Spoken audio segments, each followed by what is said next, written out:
Alright, so what's happening, people, is King Tynex here, back with another video. And as you guys can clearly tell from the thumbnail, the title, even like what you're looking at right now, like you see a picture of Wolverine. You guys already know what if I'm doing today. It is what if Naruto had Wolverine's powers or abilities, I guess. And when we last left off, it basically had, well, Naruto just getting his body count. Um, I was seeing some comments about people is saying like, "Oh, Haku should live," honestly. And I also remember like other parts where I also did mention how Haku would be in at least a very critical condition. I was trying to see if there was a way for me to make it to where Haku could live, and I was like, "Oh, thank you, past me, for adding in that little tidbit about her being in a critical condition." I say her because, well, in this what if Haku is a girl, and that's how it will always be for pretty much every Naruto what if I am going to be doing. So after Naruto and Kakashi basically finished finished off all of these guys, finished off all these gang members essentially. They look back at the dead bodies of Haku and Zabuza. Then they notice something though. Haku's body is twitching. When Naruto realizes this, he immediately runs over and checks her pulse. He realizes that she's still alive but in a very critical condition. Now that he's calmed down, he realizes, you know what? She never really got a chance to live. None of this is really her fault because she's been a tool this whole entire time, honestly. She deserves a second chance at life. He ends up pleading for Kakashi to bring her back to Leaf Village with him, and for Sakura to at least try and do something. And I'm going to say that while she does have like at least a little bit of medical knowledge as well, so she just does like the bare minimum. The same for Kakashi as well. They try and heal her up to the best of their abilities, but this is only able to keep her going for a little while longer than she originally had. Honestly, she should have been long gone by now, but she must have just had like a strong enough will to really survive for that long. And it seemed that Naruto didn't necessarily pierce her heart either. It was more that he ended up kind of missing, just going right above the heart, because Naruto just Naruto during that heated moment he just kind of missed, and it just happens, I guess. That's my excuse for making Haku live, alongside some other villagers helping out to make sure that she lives, even though it's begrudgingly. When they make it back to the Leaf Village, they end up being with Haruzen, and he has professional medical ninjas look after Haku. Afterwards, they decide to really get a rundown on who exactly Haku is. And he realizes, like, after finding out about her Keki Genkai and just how strong she is, he realizes that she could be a strong asset to the Leaf Village. So that's why he made sure to really spare her, not to put her into any prison or anything like that just yet. He decided to pardon her for her crimes for now. When it comes down to Naruto, Sasuke, and Sakura, um, they're looking around. Most of the events happen similar to in canon, except for except for the meeting with Gara, essentially. Well, and his brother and sister, because I forget that. Not Tamari. No, I just forget the puppet guy's name. But does it really matter? I don't care. He, I never really cared for his character that much, honestly. Like when it just goes down to that whole interaction, really, like Naruto just tries to defend Konohamaru, but Puppet Guy is just having none of it, and even teases Naruto like, "Oh really? And what are you going to do? Who are you, anyways?" That's when Naruto puts his thumb up to his chest and says that he is Naruto Uzumaki, and he's going to be the next Hokage. Puppet Dude just laughs at Naruto, and Naruto gets a bit heated after he laughs. He's like, "What are you laughing at, bro? What exactly are you laughing at? Are you laughing at my dreams of becoming Hokage? That's disrespectful. And what are you supposed to even be, anyways? Like, why does it look like you were in some onesie or something?" Look, Sasuke tries to break it up because these two had thrown insults at each other eventually, but it's just not working, okay? Even Sakura tries to intervene. Sakura and Tamari actually trying to intervene here. They even go so far as to try and attack each other, but Naruto busts out his claws. As soon as Naruto busts out his claws, though, that's when things get interesting, because when... Hold up, I'm going to look up his name real quick. Konkoro. Yeah, I got tired of saying Puppet Dude. Anyways, when it comes down to Konkoro, as soon as he sees Naruto's claws, he's like, "Hold up. Those claws. Are you part of the... Are you part of Namikaze or something?" Naruto is like, "Yeah, and what about it?" Because in here, the Namikaze clan, they're, they're known very far and wide for their Keki Genkai, for their strength, and just all of their abilities, really. As soon as you see I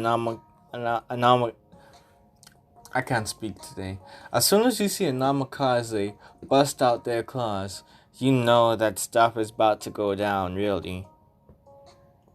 And look, Kankuro didn't want any part of this. He immediately backs down and says, "Okay, I'm gonna leave the brat alone. Just put those claws away, okay?" When Gar sees this, though, he immediately becomes interested in Naruto because of, number one, his claws, and number two, those eyes he had just then when he was going at it with Konkoro. Reason for that being because of the fact that his eyes, they just looked completely different from how they were originally. Before he busted out those claws, it looked like they went dull or something. Not dull, but more like heated with rage. Like he's seen some stuff, honestly. They looked like he wanted to see. It looked like he wanted to see blood, honestly. And that's what interested Gaara about Naruto. It's only when he busted out his claws, though. Everything else, like, he didn't really see much in Naruto besides that. He he was more interested in Sasuke, though, because of the way his eyes were. Most most of that interact no most things happen the same as in canon because I'm too lazy to really talk about them. Up until like when the Chunin exams really happen. When it comes down to the Rock Lee fight, things are different in where Rock Lee tries to challenge Sasuke to the fight, but Naruto actually intervenes here. Now, here's the thing about Rock Lee. He didn't care about Naruto at first. He didn't even really know much about him. He was like, I do not want to fight you, I only want to fight the Uchiha. But Naruto, he wasn't having any of that really. He called him bushy brows, bushy eyebrows, and mocked him for the bowl haircut. The bowl cut. I mean, honestly, get yourself a different haircut, my guy. I'm sorry. Do not try and look to Mike guy because his haircut sucks as well. Bowl cuts suck in general. But I mean, Rock Lee ends up having to fight Naruto though, because Naruto just keeps on intervening. Naruto refuses to let Rock Lee even fight Sasuke because he's interested in fighting in Rock Lee. Rock Lee eventually just sighs, gives up on trying to fight Sasuke for now, and goes ahead and tries to just quickly deal with Naruto, thinking that he will have an easy win. But this is when things get interesting because no, um, Rock Lee doesn't have an easy win here. Honestly, it's a very close match. Honestly, because I wouldn't say that Naruto necessarily busts out his claws just yet, but he already has enhanced strength, enhanced speed, um, just enhanced senses in general, and he also has Kurama with him as well. Who am I kidding? He wouldn't be able to use Kurama just yet. He wouldn't be able to use Kurama's chakra just yet. But still, he has a lot of that stuff. He also has his own chakra reserves, which are very high. As soon as he busts out the shadow clones, that's when things go very different, because that is also when Naruto busts out his claws as well. Like, he just has a cycle of his shadow clones around Rock Lee, and they all have their clone, and all of these clones, they have their what do you call it? Their claws out. When Rock Lee sees this, he's like, "What? What is this?" Because of the fact that, well, they have these bone claws, really. Of course, when Rock Lee sees this, he immediately becomes more interested in Naruto and actually tries to really go all out. He's doing those kicks. He's doing like most of his famous kicks, but those kicks aren't as effective anymore because of the fact that, well, Naruto is literally using his shadow clones and his claws at the same time. These claws are still bone claws though, so they won't be as strong as like adamantium claws just yet. Instead, he's able to use these claws to actually block some of Rock Lee's attacks, honestly. Not only that, but because of the fact that he uses his shadow clones to such a degree, this is able to actually tire Rock Lee to an extent because of the fact that he is trying to really fight all these shadow clones. He's trying to fight all these shadow clones and trying to find the real Naruto. But Naruto just keeps on disappearing within his clone army, really. It gets so bad to the point where Rock Lee tries to bust out his 8 gates, but then that's when Might Guy intervenes and stops Rock Lee from even trying to do that. He knows exactly what Rock Lee was going to do, and that's when he had to stop the match and had your boy Rock Lee do all those laps right afterwards.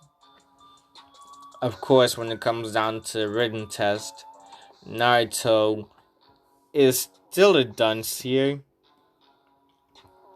and of course, he's like, dang, I don't know any of these questions. So yeah, that pretty much stays the same as in canon. I don't know how I could change that. I'm not making Naruto smite. I'm not going to make Naruto really smite just yet. But when it comes down to the second part, um, the Forest of Death, because yes, Naruto still passed like in canon without answering a single question. When it comes down to the Forest of Death, that's when things get interesting because Naruto, he's able to actually use his enhanced smell to actually lead the way in order to actually find more scrolls and more people. By doing this, and the fact that he does have more strength than canon, they're actually able to get their hands on more scrolls. Unfortunately, not all these scrolls are what they need. Like, how many scrolls was it that they needed? Like, I think it was like they needed 3 scrolls in total. But they weren't able to get all of them. They eventually end up meeting up with Kabuto again. And all that good stuff. Naruto still gets eaten by that snake from Aruch. I can't even say his name. Snake Man. The snake. The snake pedo. Like that's the snake dude that you should keep away from your children. Yes, that's exactly how I'm going to say it. Don't ask why, because you all know why. I'm going to be straight up honest. When it comes down to that part, that's when things get interesting because when Naruto is actually eaten by the snake, he literally claws his way out by using his claws. And he does it in way less time than in canon too. When he sees Orochimaru, Aru, I will never be able to pronounce his name right, okay? When he sees the Snake Man try and bite Sasuke, he immediately rushes in and punches him in the face. Pale Man, by the way. He immediately punches the Pale Man in the face. But not only that happens, it's not just a simple punch either. He also has his claws out, so that actually pierces through his face. This man literally just screams a little bit, and he is bleeding. He looks back at Naruto and is like, I can't believe it. This little kid got the jump on me. And then he sees Naruto's claws. He's kind of interested in them. He's he knows about the Namikaze clan. He realizes that, okay, this kid looks a bit like Minato. This kid looks Actually, this kid looks like practically practically the split image of Minato, the fourth Hokage. He curses himself thinking back to the fact that Minato became fourth Hokage over him.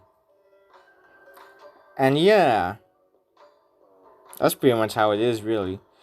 He's he realizes that, okay, you know what? I might actually just spite Minato from beyond his grave. Actually, I might I might spite him. I might spite him by actually giving Naruto.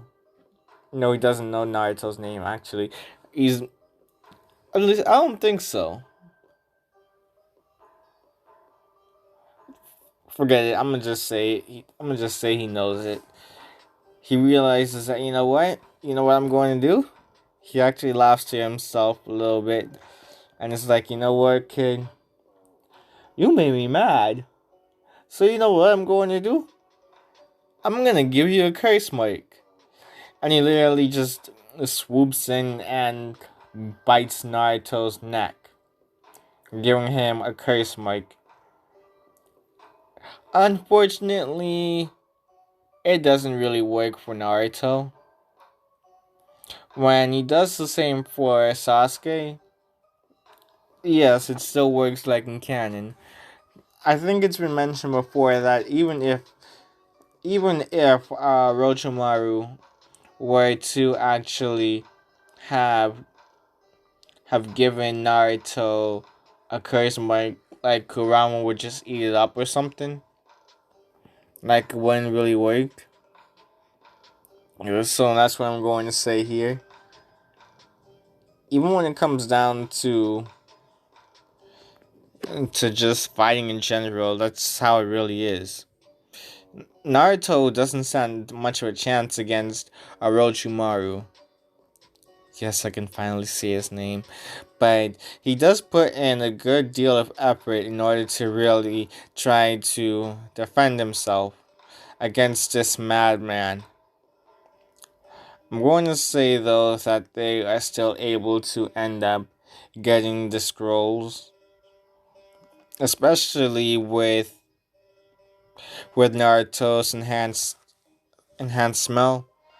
That's actually what managed to help them find the scrolls faster.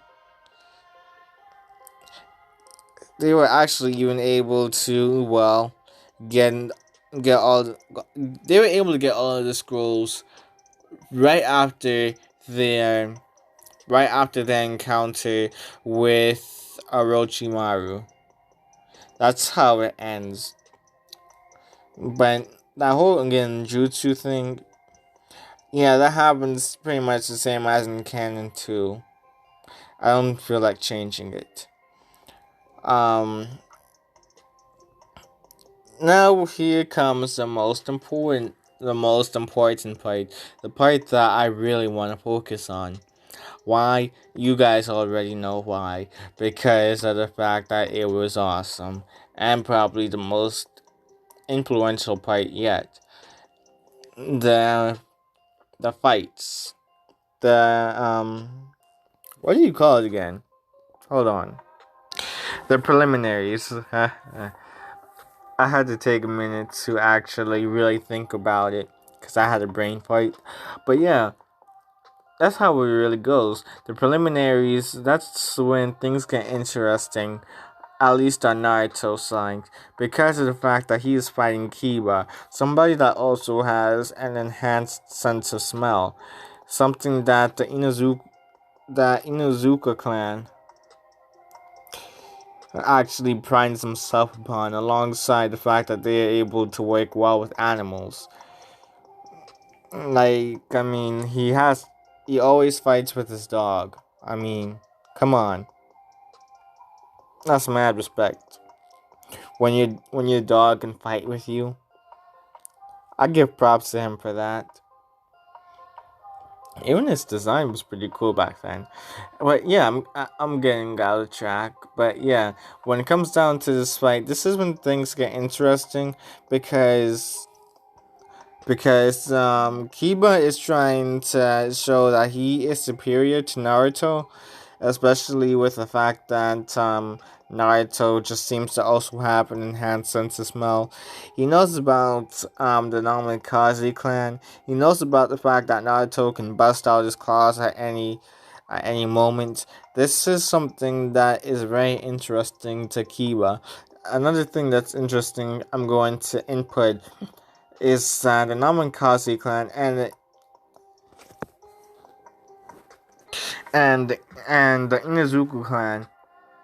Inazuka clan, they actually have a rivalry with each other. That's something interesting to input because it would make sense. I mean, like you have two clans that have like enhanced senses, and with one of them, they no, not even that. With both clans, they also have animal features, so it would make sense that they would have a bit of a rivalry with each other. So of course, when Kiba realizes that Naruto is part Namikaze, he has even more reason to actually defeat Naruto here in order to really show his worth, all of that good stuff.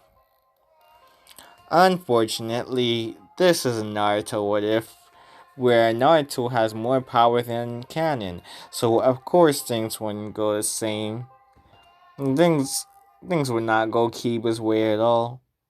Matter of fact, like Naruto doesn't have to try as much in order to really defeat Kiba here. He uses his claws in order to really help him in the fight. But he doesn't necessarily leave Kiba in a very critical state.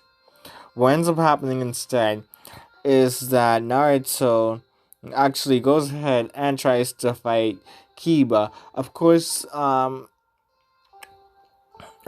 his dog will get in the way sometimes, but Naruto just brushes his dog off, even after the announcer or like the referee announced that no, they wouldn't be removing Kiba's dog from it because he is basically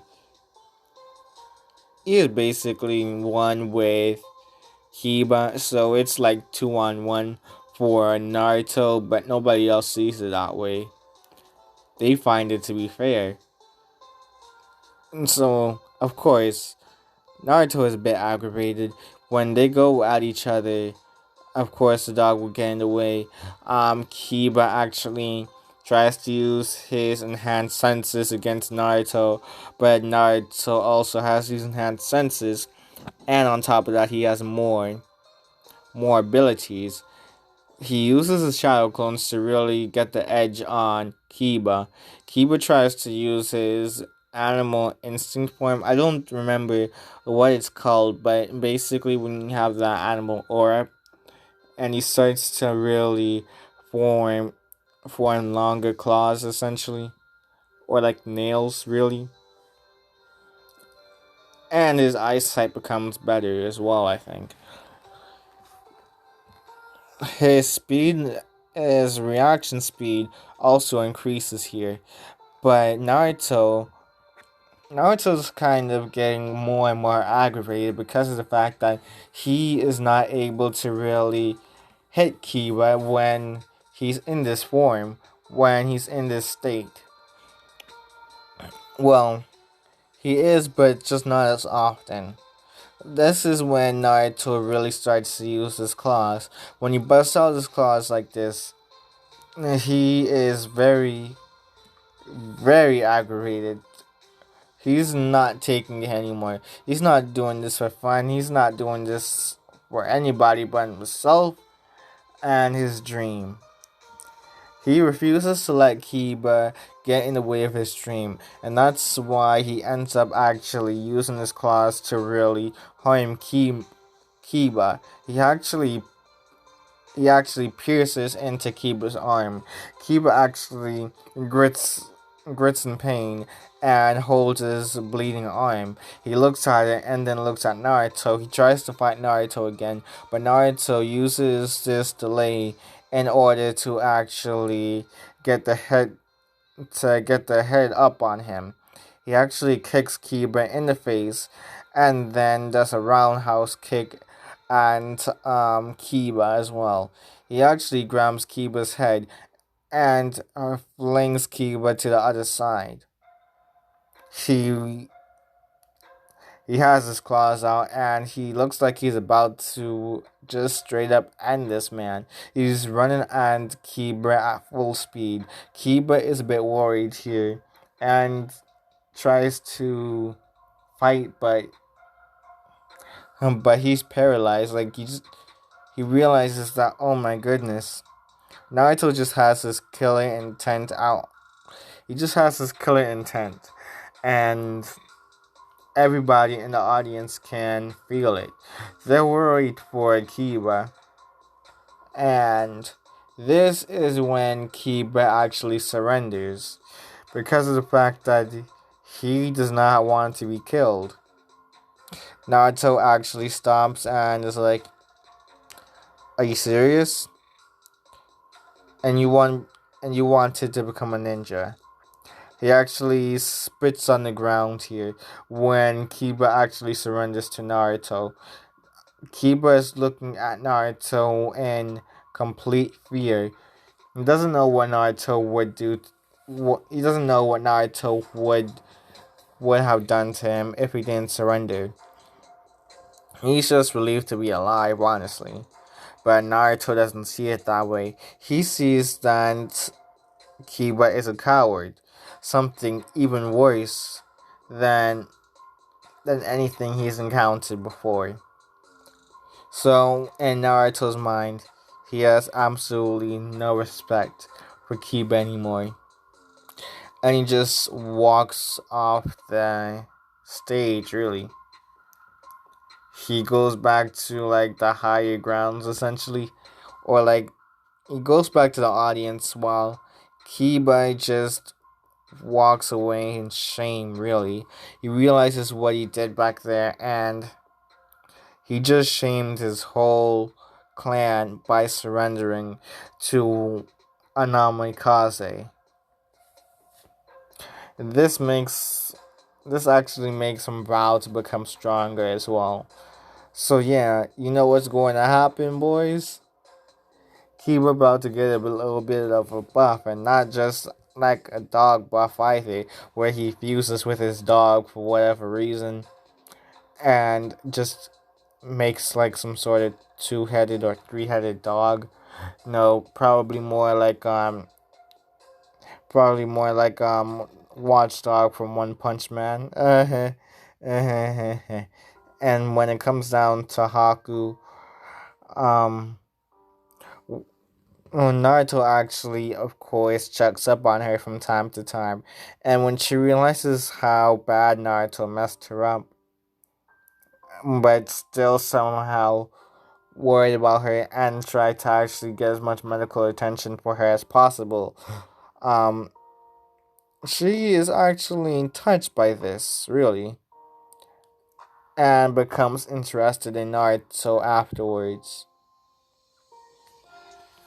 So yeah, we have two love interests for Naruto in this story now. We have Haku and we have Hinata. Um, actually, as a matter of fact, even Tamari is actually interested in Naruto here as well because of what she saw Naruto just do to Kiba. She's she's interested because of this killer intent this guy has as well. Even Gara is also interested because of that huge wave of killer intent Naruto had, and the fact that Naruto seems to have like really good regeneration abilities as well. Because he saw Kiba try and claw at him, like some you saw some wounds on Naruto basically, but those wounds were able to heal up pretty much automatically, really. So he's interested in that and his killer intent, alongside his claws and the way his eyes can be whenever he pops out his claws. It's like he just becomes a completely different person when he releases his claws. And that's how I'm going to end it for now. So this is probably the worst part I've made so far, but okay. You guys help me out in the comments. I'm going to eventually redo this series with a script and do it properly. Uh-huh. But this will just be like the rough draft version, essentially. Anyways, King Tide next out. Remember to like, share, comment, and subscribe. I cannot stress this enough because I am trying to see just how far I can make it before the end of the year. My very unrealistic goal is to make it to like 1,000 subscribers by the end of the year. But that's like a pipe dream. That's like a pipe dream, really, I guess. Also, I talked to like a couple people, and turns out like one of them was actually a fan of me. He didn't even know that they were talking to me the whole time. All I gotta say is, look, people, keep your heads up because like there is going to be a lot of there's gonna be a lot of stuff that'll try and put you down throughout your lives. That's why it's very important to keep your heads up. Don't let these people get in the way of what you want to be. I'm not good at this. I'm not good at this sort of stuff, but yeah, just some sort of motivator, I guess. Um, but it's very cringe. You get the point. King Titan X out.